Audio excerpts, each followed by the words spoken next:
오늘 우리에게 주시는 하나님의 말씀은 스가랴 3장 1절에서 5절까지의 말씀입니다. 스가랴 3장 1절에서 5절까지의 말씀은 구약성경 1315면에 있습니다.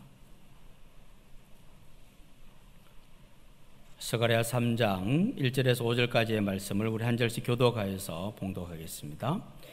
대제사장 여호수아는 여호와의 천사 앞에 섰고 사탄은 그의 오른쪽에 서서 그를 대적하는 것을 여호와께서 내게 보이시니라.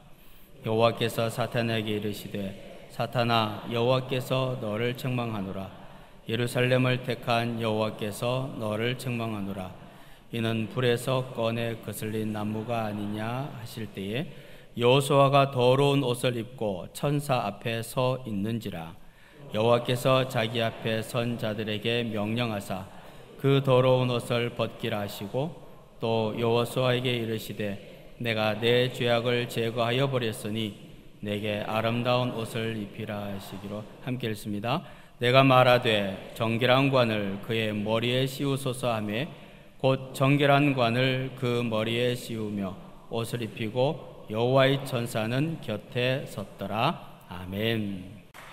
시온의 영광이 비칠 때에 모든 얽매였던 것들이 다 풀어지고 해방되어지고 연약한 것들은 다 회복되어지고 우리는 영광과 임재하시는 하나님의 그 찬란한 모습을 바라보고 모든 입을 열어서 찬송하고 그날이 우리 영주교회 가운데 또 우리 가정 가운데 이 땅 가운데 임하게 될 줄 믿습니다. 아멘. 우리 창립 기념주일 맞이해서 한 2달 연습 하셨다고 이야기 들었어요. 너무 귀한 찬양. 마지막에 아멘 아멘 계속 이렇게 찬양하는데 앞에 있었던 너무나도 귀한 가사들을 그대로 우리가 믿습니다. 그렇게 되기를 원합니다. 우리도 주님의 그 뜻에 동의합니다. 아멘 아멘이 계속이 되는데 얼마나 감격이 되는지 너무나도 귀한 찬양 고맙습니다. 예, 오늘은 원로 목사님께서 말씀을 전해주시겠습니다. 아름다운 옷을 입히시는 하나님이라는 제목으로 말씀을 전해주실 텐데 목사님 그동안 평안하셨습니까? 오늘 또 귀한 말씀 부탁합니다. 목사님 사랑합니다 라는 마음을 담아서 우리 목사님 박수로 맞이하겠습니다.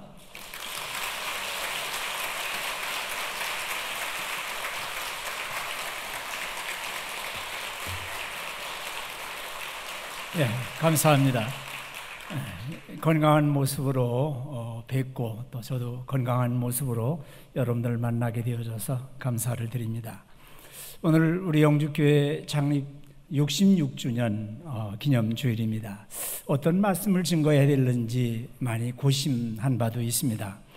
금년 들어 담임 목사님께서 새로운 비전을 제시하시고 우리 교회의 다음 세대를 세우는 일에 최선을 다하고 계십니다. 저도 목사님을 도와서 교회가 이 세상에 존재하는 목적과 그리고 하나님의 은혜와 구원을 선포하는 것이 좋겠다라는 생각을 가져보았습니다. 교회가 무엇입니까? 교회에 해당하는 구약의 용어를 설명하는 것으로 교회를 정의할 수가 있습니다. 구약의 용어 중에서 가장 많이 쓰여지는 용어가 카할이라고 하는 용어입니다. 카할이라는 말은 부른다라고 하는 말에서 나왔습니다. 의논하기 위해서 부름받아 모인 공동체, 그런 뜻이 있습니다. 모세가 먼저 시내산에 올라가서 하나님의 말씀을 받고 내려와서 하나님의 율법을 선포할 때에 여호와의 성전 앞에, 여호와의 장막 앞에 온 백성들이 하나님의 말씀을 듣고자 모인 무리들, 그들을 카할이라고 불렀습니다. 그러니까 그것은 다시 얘기하면 백성들의 총회 또는 여호와의 총회라고 그렇게 번역을 할 수가 있었습니다. 카할이라고 하는 말과 함께 예다라고 하는 말도 썼어요. 예다라는 말은 택하다라는 말인데 하나님의 택하심을 받고 부르심을 받아 모인 무리를 가리키는 말입니다. 역시 하나님의 택하심과 부르심을 입어서 하나님의 존전 앞에 모인 무리들을 가리키는 말이 예다입니다. 후에 이 말들이 조금 변형이 돼가지고 변천이 언어가 변화되면서 카할이라고 하는 말은 70인역 성경, 그리스 말로 번역되어진 성경에서 이것이 교회 에클레시아, 밖으로 불러내진 무리, 그런 말로다가 쓰여지게 되어졌고, 예다라고 하는 말은 70인역 성경에서 시나고게라고 그래가지고 회당, 장소를 의미하는 말로도 쓰여지게 되어졌습니다. 이스라엘 민족은 하나님의 성민이고 택하신 바 선민입니다. 거룩하게 택하심을 받아서 성민이라고 할 수 있고 선민입니다. 대표적인 말씀이 신명기 14장 2절에 너는 네 하나님 여호와의 성민이라. 여호와께서 지상 만민 중에서 너를 택하여 자기 기업의 백성으로 삼으셨느니라 하셨어요. 구약 성경에 이 성민에 대한 얘기는 참으로 많습니다. 그런데 교회는 건물이 아니고 교회는 사람들입니다.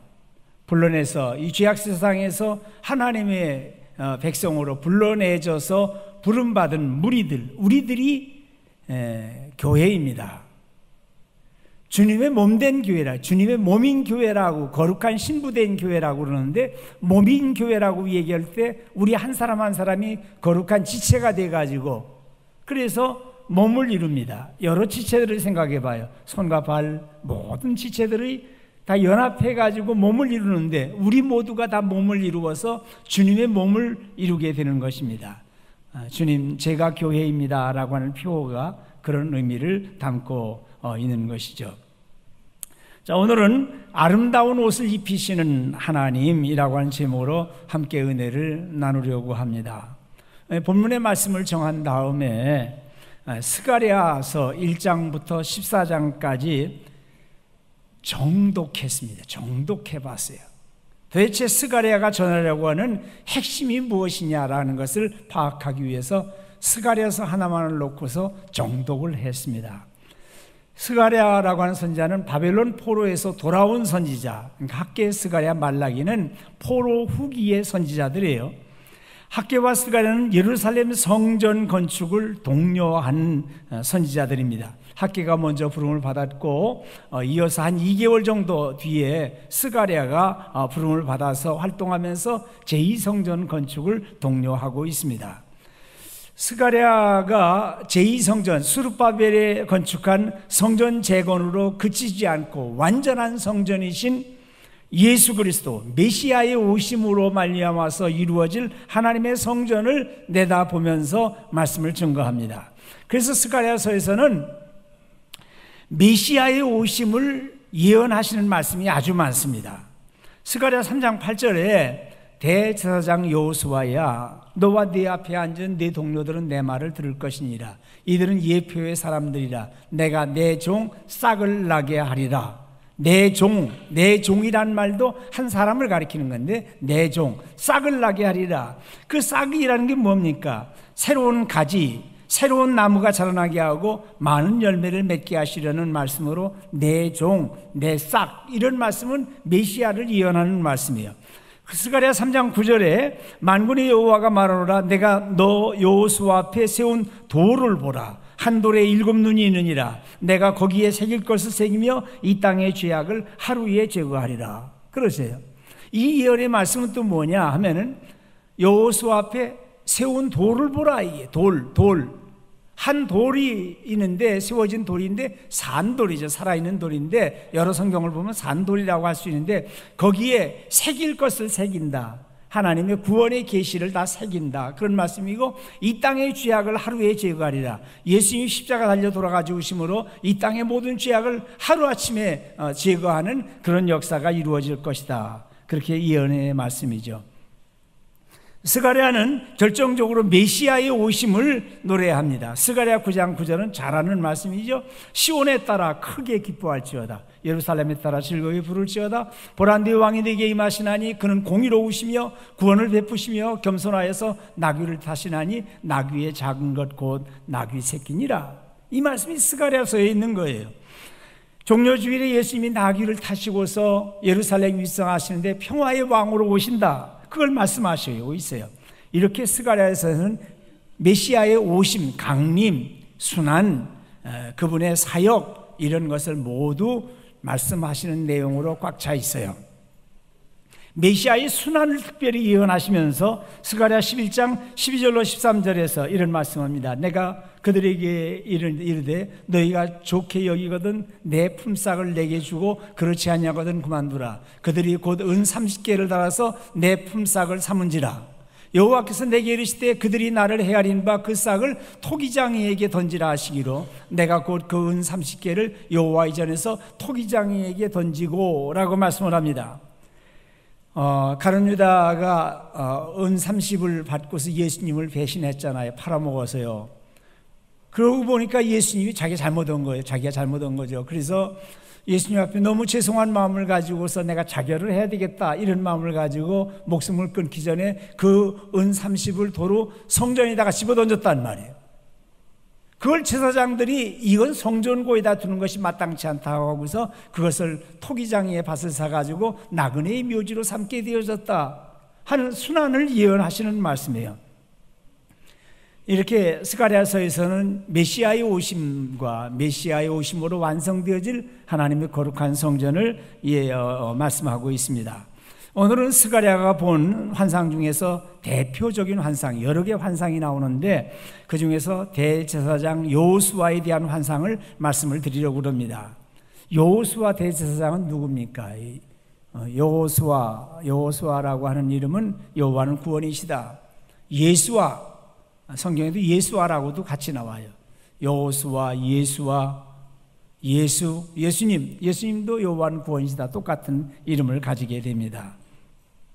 잘 알려진 여호수아는 모세의 후계자인 눈의 아들 여호수아 있습니다. 그와 동명이인으로 포로 후에 예루살렘으로 1차에 귀환한 지도자 중에서 대제사장 여호수아가 있습니다. 정치적인 지도자로는 바벨론 지옥으로부터 총독에 임명받은 스알디엘의 아들 스룹바벨이 있고 종교적인 지도자로는 요사닥의 아들 대제사장 여호수아가 있었습니다. 이 두 사람 스룹바벨과 여호수아가 제2성전 건축을 앞장서서 지도하신 지도자입니다. 자, 스가랴가 하루는 환상을 봅니다. 여호와 하나님께서 스가랴에게 환상을 보여주셨습니다. 여호수아 대제사장이 주님의 천사 앞에 서 있고 그리고 그의 오른쪽에는 그를 참소하고 있었던 사탄이 서 있었습니다. 그 사탄이 그동안 하나님의 성전 건축을 방해하고 또 주의 종들을 낙담케 하고 있었어요. 근데 하나님께서 사탄을 책망하십니다. 2절에 사탄아 여호와께서 너를 책망하노라. 예루살렘을 택한 여호와께서 너를 책망하노라. 이는 불에서 꺼낸 그스린 나무가 아니냐 하실 때 이거를 세번역 성경으로 보면은 나 주가 너를 책망한다. 예루살렘을 사랑하여 선택한 내가 너를 책망한다. 이 사람은 불에서 꺼낸 타다 남은 나무 토막이다. 여호수아가 타다 남은 나무 토막 불에서 그슬린 거 그거 꺼집어내는 형편없는 모습 그거 맞다 이게요. 네가 얘기하는 것처럼 이 사람이 무슨 성전을 건축하고 뭐 하나님의 나라를 세우고 그런 인물이었냐 이게요. 그렇지만은 사탄을 책망하십니다. 하나님은 여호수아의 지닌 모습 그대로 받아주십니다. 4절 말씀에 여호와께서 자기 앞에 선자들에게 명령하사 그 더러운 옷을 벗기라 하시고 또 여호수아에게 이르시되 내가 네 죄악을 제거하여 버렸으니 네게 아름다운 옷을 입히리라 그렇게 말씀하십니다. 5절에도 또 말씀을 하시기를 정결한 관을 그에게 씌우소서라고 하십니다. 그래서 그는 더러운 옷을 천사들에 의해서 벗겨지고 그리고 머리에는 정결한 관을 쓰고 그리고 하나님의 일을 감당할 수 있도록 거룩한 예복을 입고 그리고 계속해서 읽어보면 여호수아로 하여금 하나님의 백성을 다스리게 하셨고 성전들을 지키고 하나님의 구원하심을 보게 하셨습니다. 하나님의 구원하심을 보는 그 환상을 이렇게 마지막 정리를 해요. 10절 말씀인데 우리 다 같이 10절 말씀을 좀 읽어봅니다. 만군의 여호와가 말하노라. 그날에 너희가 각각 포도나무와 무화과 나무 아래로 서로 초대하리라.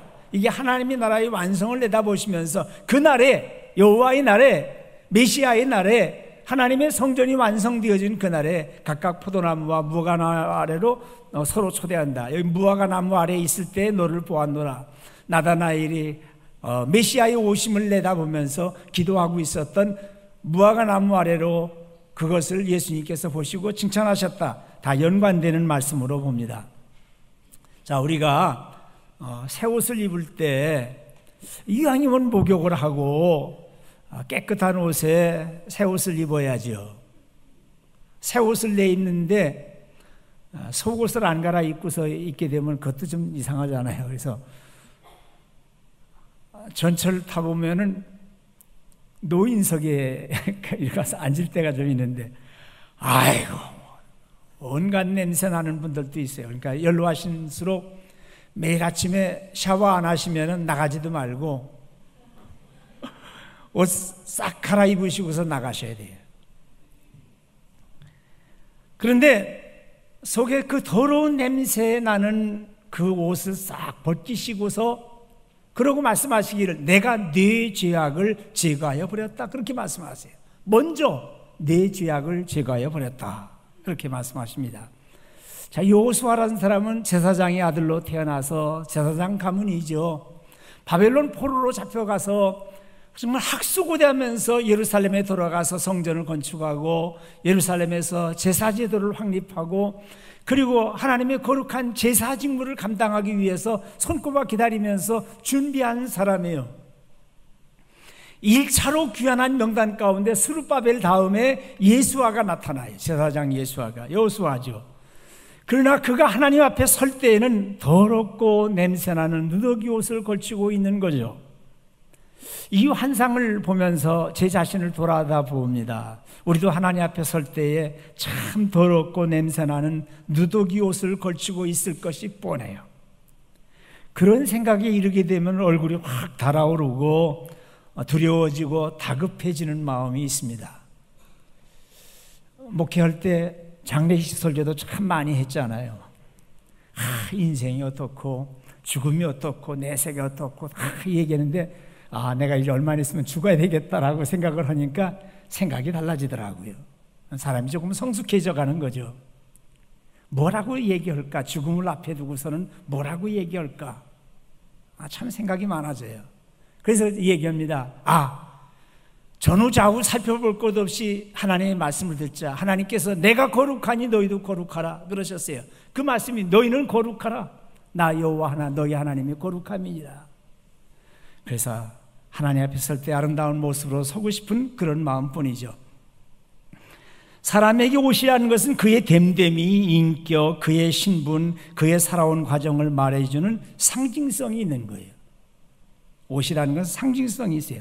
옷의 역사를 보면 신석기 시대의 유물 가운데서 뼈로 된 바늘이 발견되고 있단 말이에요. 옛날에 바늘을 어떻게 만들었겠어? 그러니까 뼈로다가 깎아가지고서 예리하게 만든 거죠. 그러나 성경에 보면은 아주 일찍이 옷이 나옵니다.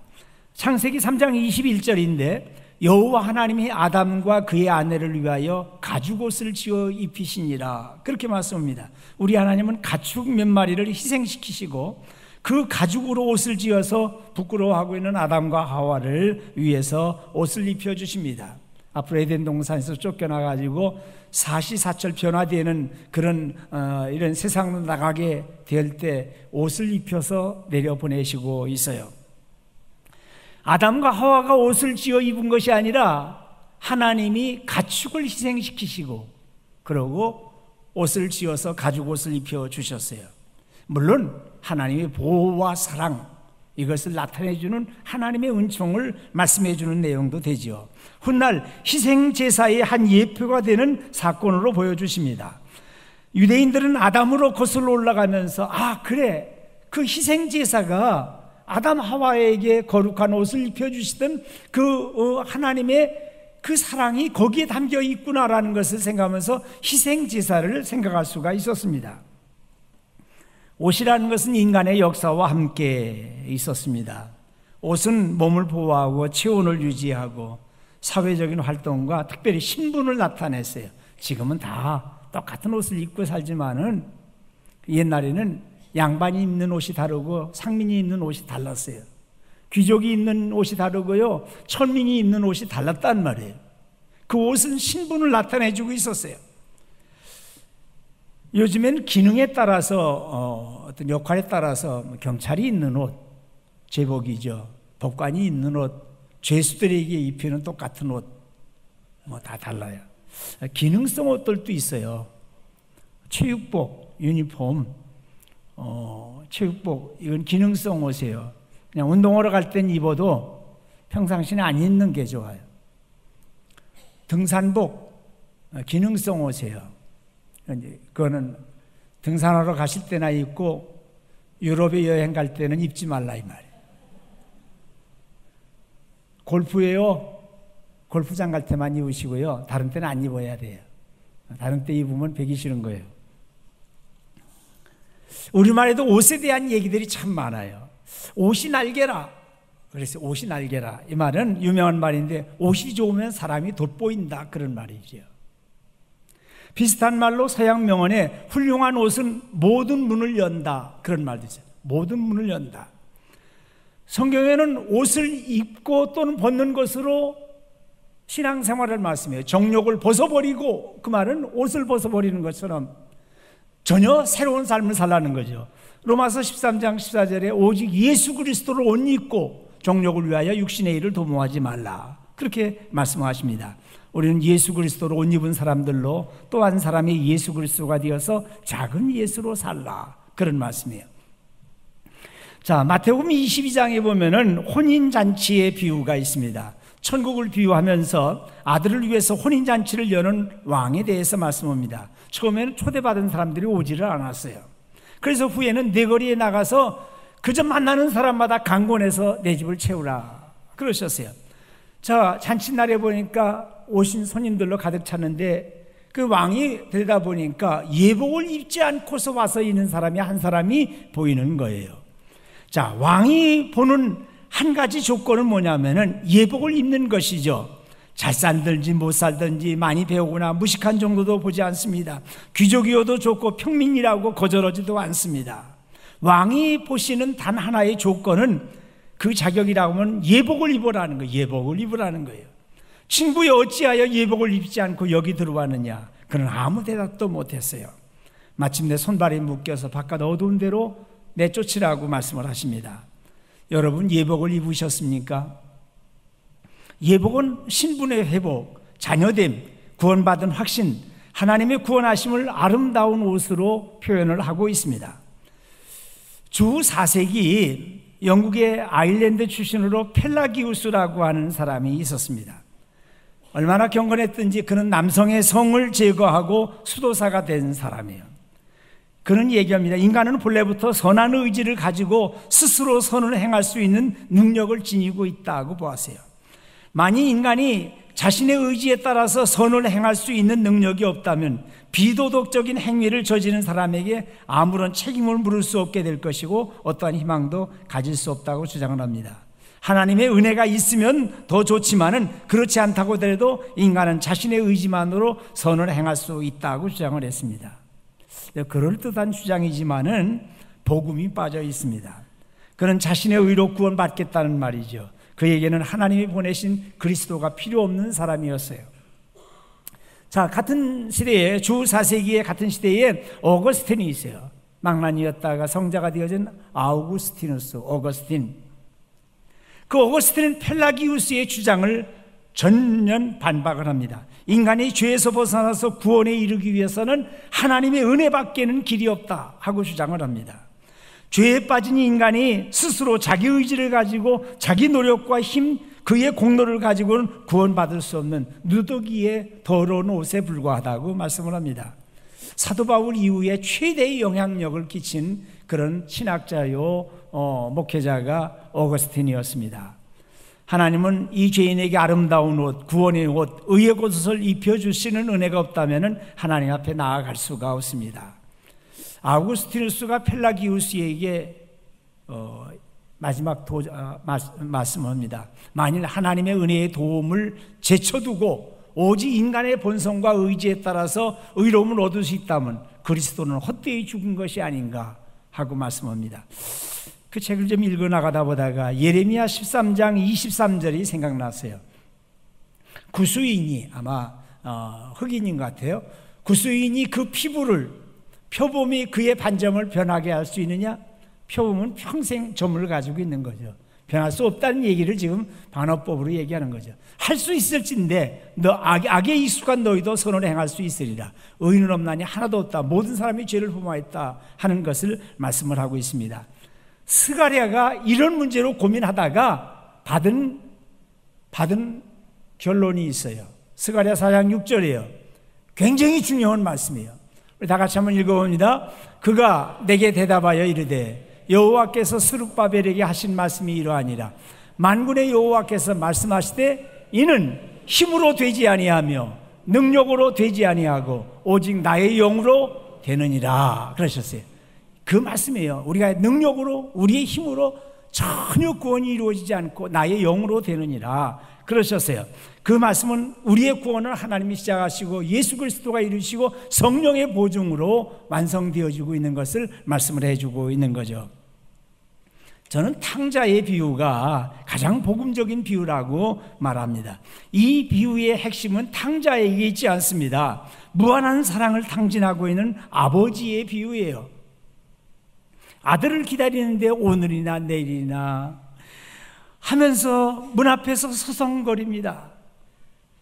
아직도 거리가 먼데 아버지는 아들을 알아보고 측은히 달려가서 목을 껴안고 그를 데리고서 집으로 들어옵니다. 아들이 와가지고 아버지 잘못했어요 하고 얘기하는데 그 얘기는 들은 둥 마는 둥 하시면서 뭐라고 얘기하시냐면은 제일 좋은 옷을 내다 입히라 이게요. 아들이다 이 말이야. 아들이다 이게 좀 노예로 들어온 게 아니고 종으로 온 게 아니고 아들로 왔다 이 말이야. 그래서 먼저 옷을 입히는 거예요. 옷을. 그리고 손에 가락지를 끼우고 네가 마음대로 처분해도 괜찮다는 거예요. 도장을 주는 거예요. 도장을 주는 거예요. 그리고 발에 신을 신겨라. 옛날에 이 아들은 신이 있었지만 노예는 신발도 못 신고 온 거예요. 신도 못 신고 온 거예요. 살찐 송아지에 끌어다가 잡으라. 우리가 먹고 즐기자고 말씀을 합니다. 여러분은 아들이 돌아왔으니까 아들입니까? 나가기 전에도 아들이었고 나가 있을 동안에도 아들이었고 지금 돌아오니까 더없이 귀한 아들이고 그렇습니다. 이런 하나님의 변함없고 영원하신 사랑을 말씀하고 있습니다. 제가 그래서 정리를 해봅니다. 바로 이런 은혜가 우리가 받은 하나님의 사랑입니다. 오직 은혜, 아들을 내어주시면서 대속하신 그 큰 사랑과 은혜로 구원받았습니다. 이사야 61장 10절 말씀이 아주 잘 정의한, 정말 잘 정의한 말씀이에요. 같이 한번 읽어봅니다. 내가 여호와로 인하여 크게 기뻐하며 내 영혼이 나의 하나님으로 인하여 즐거워하리니 이는 그가 구원의 옷으로 내게 입히시며 의의 겉옷으로 내게 더하시니 신랑이 사모를 쓰며 신부가 자기 보물로 단장함 갖게 하셨습니다 하셨어요. 이게 구원의 확신이에요. 하나님이 구원의 옷을 입혀주셨어요. 그리고 예수 그리스도를 믿어서 의의 겉옷으로 입혀주셨어요. 그리고 신랑이 모자를 쓰고 사모를 쓰고 신부가 자기 보물로 온갖 단장함과 같이 아름다운 모습으로 우리를 구원해 주셨습니다. 우리는 놀라우신 사랑의 하나님, 구원의 하나님이 계시기에 크게 기뻐하고 즐거워해야 됩니다. 하나님은 우리를 보실 때 영원히 사랑하시고 보살펴 주시고 구원해 주시고 축복해 주십니다. 후배 목사가 지은 에세이 칼럼집에 하나님 저 왔어요 라고 하는 제목의 책을 읽은 적이 있어요. 어떤 아이가 매일같이 교회에 와서 한참 동안이나 앉아있다가 돌아갑니다. 어떤 어른이 그 아이를 보고 물었습니다. 얘 너는 매일 교회에 가서 무엇하니? 네, 저는 교회에 가서 하나님 저 왔어요 하고 앉으면 하나님이 그래 너 왔구나 하시면서 저를 맞아주세요. 그게 너무 좋아서 저는 매일 교회에 가는 거예요 라고 말씀했어요. 그 얘기를 읽다가 제 뒷골이 땡기는 거예요. 그렇지, 어린아이와 같이 순수한 마음 가지고 하나님 앞에 가야지. 하나님 좋았어요 하고서 그렇게 가서 앉아야지. 그런 마음이에요. 가식 필요 없는 거예요. 하나님 앞에 나와서 무슨 가식이 필요해요? 나 잘 살았습니다 그럴 거예요? 나 많이 배웠습니다 그럴 거예요? 나 권력이 있었습니다 얘기할 거예요? 아무 소용이 없는 거예요. 하나님 좋았어요. 그렇게 고백을 해야죠. 우리도 다 하나님 앞에서 서야 됩니다. 무엇 하나 된 것도 없고 뭐 이루어 놓은 것도 없고 더럽고 부끄러운 모습으로 이대로 설 수밖에 없어요. 앞으로 더 잘 믿으리라고 장담할 수도 없어요. 그러나 우리 주님은 허물과 죄로 죽은 우리를 살려주셨습니다. 우리의 신분이 달라졌습니다. 더러운 옷 입고 돼지나 치고 돼지가 먹는 쥐엄 열매로 주린 배를 채우려고 했어요. 하나님 앞에 범죄하고 아버지의 집을 멀리 떠나 있었어요.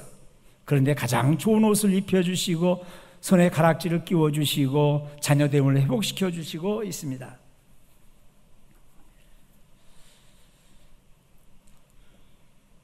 자, 우린 예수 그리스도로 아름다운 옷을 입었어요. 아름다운 옷, 저를 지어서 입혀주실 아름다운 옷을 생각해 봤습니다. 성경이 흰세마포라고도 말씀을 하시기도 하고, 해같이 빛나는 찬란한 옷이라고도 말씀하시고, 참 아름다운 옷이에요. 여러분들 겨울에 내리고 있는 눈송이를 확대해 보셨습니까? 사뿐히 내려앉자마자 녹아버리는 눈송이도 하나님이 지어 보내십니다. 여러분들 눈송이가 얼마나 아름다운지, 눈 하나가 얼마나 아름다운지 그 육각형의 온갖 문양으로 다 아름답게 수놓아 있어요. 집에 돌아가셔서 인터넷 뒤지게 되면 눈송이라고 쳐봐가지고서 눈의 모양을 쳐보세요. 띄워드릴까 하다가 가서 그것도 숙제로 드리는 게 낫지, 그런 마음이 있었어요. 다양한 문양들, 대칭성, 독창성, 모든 것이 창조의 신비예요. 저는 산과 들에 핀 꽃들을 유심히 바라봅니다. 꽃송이의 완벽함을 보셨습니까? 꽃잎의 문양, 대칭성, 그 꽃만이 지닌 독창성, 형용색색의 그런 아름다움은 하나님의 솜씨요 창조의 신비입니다. 지구상의 식물들이 약 30만 종 정도 된다고 그러는데, 장미 한 종에도, 장미과의 한 종에도 15,000 정도의 품종이 있다는 거예요. 이 지구상에 헤아릴 수 없는 수많은 그런 식물들, 수많은 꽃들이 피는데 그 꽃들이 같지가 않은 거예요. 다 아름답습니다. 정말 꽃들마다 모두가 다 세상에 보기 싫은 꽃이라는 건 꽃은 없어요. 흉측한 꽃이 없어요. 사랑하신 여러분, 우리에게 입혀주실 아름다운 옷을 생각해 봅니다. 좋으신 하나님을 사모하고 바라보셔야 돼요. 하나님 저 왔습니다. 그래 너 왔구나. 찬란한 옷을 입혀주실 그 아름다운 순간을 생각하면서 신앙생활을 해야죠. 한 번 더 강조를 합니다. 우린 예수 믿어서 구원받은 사람들이에요. 요한일서 5장 12절 말씀 마지막으로 같이 한번 읽어보십시다. 다 같이. 아들이 있는 자에게는 생명이 있고 하나님이 아들이 없는 자에게는 생명이 없느니라. 하나님이 보시는 것은 아들만 보세요. 이 아들 예수 그리스도, 나만이 예수 믿어서 구원받는 것이 아니라 내 가정, 내 식구들 한 사람도 빠짐없이 우리 시대가 다 예수 믿어서 구원받아야 되는 거죠. 포기할 수 없는 내 자식들, 세상으로 빠져나가는 자식들 그냥 내버려 둘 거예요? 붙잡아서 하나님의 교회로 데리고 와야죠. 말씀 마치죠. 우리는 구원받은 하나님의 자녀들입니다. 하나님을 사랑하는 자녀들에게 예수 그리스도라고 하는 가장 아름다운 옷을 입혀주셨습니다. 우리는 하나님의 자녀가 되기 위해서 잘 믿는 것이 아니라 예수님을 믿어서 아름다운 옷을 입은 하나님의 자녀가 되었으니까 감사합니다. 이제 이후 흔들리지 않는 구원받은 확신을 가지고 예수님과 동행하시고 예수님처럼 생각하고 행동하는 또 하나의 작은 예수로 살아가시는 여러분들이 다 되시기를 주님의 이름으로 축원합니다. 기도하십시다.